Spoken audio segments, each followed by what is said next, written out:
और जहाज धीरे धीरे समुद्र में डूबने लगता है कि पति अपनी पत्नी को जहाज की ओर जोर से धक्का देकर खुद कूद जाता है। कुछ सालों बाद बेटी बड़ी हुई और उसको इस घटना के बारे में पता लगा। उसी दिन से उसको अपने पिता से नफरत हो गई। नमस्कार दोस्तों, पंडित जी की कहानियों में आपका स्वागत है। आप सभी को नववर्ष की बहुत बहुत शुभकामनाएं। कई बार हम अपने किसी मित्र या परिवार के सदस्य से इतना नाराज हो जाते हैं कि उससे बात करना भी बंद कर देते हैं, मगर हमको ये नहीं पता होता कि जिसकी वजह से हम उससे नाराज हैं वो काम उसने किस परिस्थिति में किया था। आज की कहानी ऐसे ही लोगों को डेडिकेटेड है। आज की कहानी है निर्णय। प्रोफेसर साहब अपने स्टूडेंट्स को एक कहानी सुना रहे थे कि एक समुद्र में बड़ा जहाज जा रहा था और बहुत सारे यात्री उसमें सवार भी थे। अचानक एक एक्सीडेंट होता है और जहाज धीरे धीरे समुद्र में डूबने लगता है। तभी जहाज का कैप्टन ये अनाउंस करता है कि सारे यात्रियों को फटाफट जहाज खाली करना होगा क्योंकि ये डूबने वाला है। इतना सुनते ही लाइफ बोट पर सवार होने के लिए लोगों की भीड़ लग जाती है। लगभग सारे यात्री सेफली किनारे तक पहुंच भी जाते हैं, लेकिन एक आखिरी वक्त आता है जब जहाज बस डूबने ही वाला था। वहां सिर्फ एक ही लाइफ बोट थी, लेकिन जहाज पर 2 लोग थे। वो एक शादीशुदा जोड़ा था जो जहाज पर रह गया था। दोनों जहाज पर खड़े होकर कुछ सोच ही रहे थे कि पति अपनी पत्नी को जहाज की ओर जोर से धक्का देकर खुद कूद जाता है और लाइफ बोट में बैठकर एक किनारे की तरफ चल देता है। वो आदमी एक पल के लिए पीछे मुड़कर देखता है। उसकी पत्नी जहाज पर खड़ी है और अपने पति की ओर चिल्लाकर कुछ बोलती है।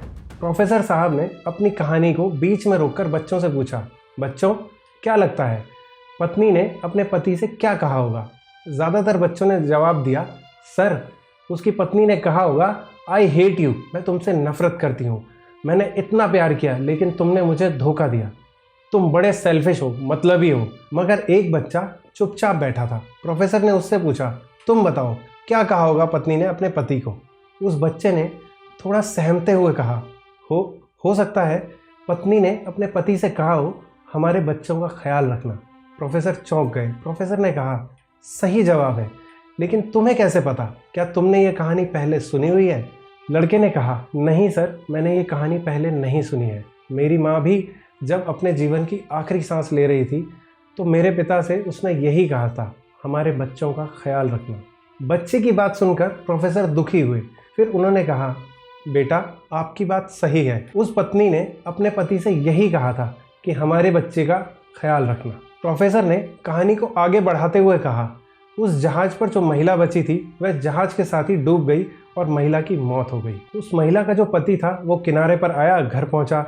उसकी एक बेटी थी। उसने अपनी छोटी बच्ची का लालन पालन शुरू किया। कुछ सालों बाद बेटी बड़ी हुई और उसको इस घटना के बारे में पता लगा। उसी दिन से उसको अपने पिता से नफरत हो गई। वो अपने पिता से दूर दूर रहने लगी। वो ये भी बोल देती थी कि आप मेरी माँ के कातिल हैं।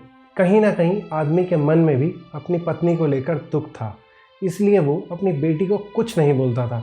धीरे धीरे पिता और बेटी के बीच दूरी इतनी बढ़ गई कि एक ही घर में रहते हुए उन दोनों के बीच एक ना दिखने वाली बड़ी सी दीवार खड़ी हो गई। ऐसे ही समय बीता और लड़की शादी करके अपने पति के साथ चली गई। एक दिन उस आदमी की मौत हो गई। लड़की अपने पिता से इतना नाराज़ थी कि वो अपने पिता की मौत की खबर सुनने के बाद भी अपने पिता को देखने नहीं गई। कुछ दिनों बाद लड़की के पति ने उसको घर बेचने के लिए कहा। लड़की भी तुरंत तैयार हो गई क्योंकि वो अब उस शहर से कोई रिश्ता नहीं रखना चाहती थी। लड़की ने उस घर में अंतिम बार जाने का फैसला किया। जब लड़की अपने पुराने घर में अपनी माँ से जुड़ी हुई चीज़ों को संजो रही थी, तभी उसकी नज़र घर के कोने में पड़े एक पुराने संदूक पर पड़ी। लड़की ने संदूक खोला तो उसमें उसे कुछ फाइल्स मिली। लड़की ने फाइल्स को खोला तो उसमें उसके माता पिता के कॉलेज के दिनों में एक दूसरे को दिए गए प्रेम पत्र थे। प्रेम पत्रों में जहां उसकी माँ ने उसके पिता पर अटूट विश्वास और प्रेम की बात कही थी, वहीं उसके पिता ने जवाब में दिए गए पत्रों में कई बार लिखा था कि कुछ भी हो जाए मैं तुम्हारा साथ कभी नहीं छोड़ूंगा। यह सब पढ़कर लड़की के अंदर अपने पिता के लिए नफरत और भी बढ़ गई। लड़की की नज़र और भी कुछ पत्रों पर पड़ी। उन पत्रों को पढ़कर उसको पता लगा कि जब भी उसके माता पिता की लड़ाई होती थी तो वो एक दूसरे को ऐसे ही चिट्ठी लिखकर अपनी बात कहते थे और एक दूसरे को मनाते थे। लड़की यह सब पढ़ ही रही थी, तभी उसकी नज़र अचानक एक दूसरी फाइल पर पड़ी। उसने उस फाइल को खोलकर पढ़ना शुरू किया और पढ़ती चली गई।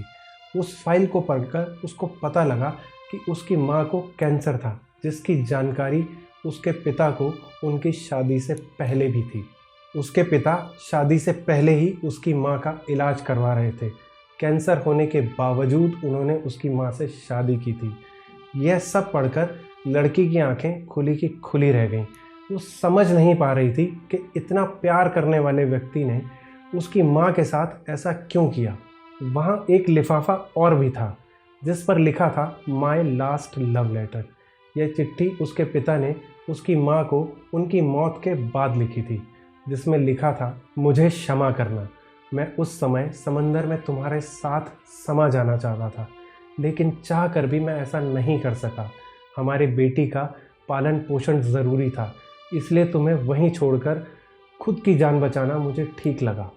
मुझे मालूम था कि तुम बीमारी से जूझ रही हो, कुछ दिनों में वैसे ही तुम यह दुनिया छोड़कर जाने वाली हो। ऐसे में मुझे ये कठोर फैसला लेना पड़ा, वरना मेरा यकीन करो उस दिन मैं तुम्हारे साथ समुद्र में समा जाता।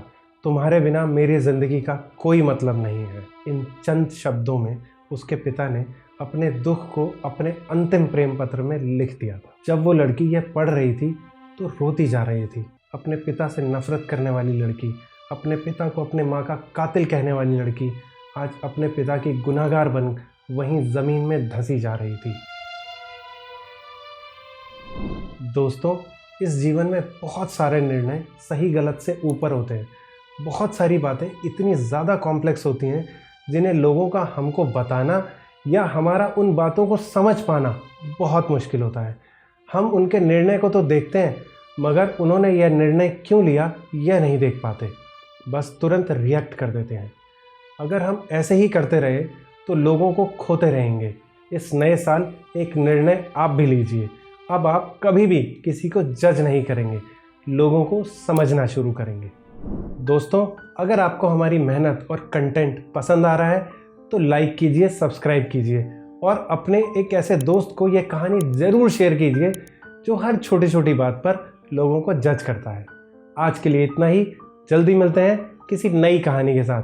तब तक के लिए स्वस्थ रहिए, मस्त रहिए। नमस्कार।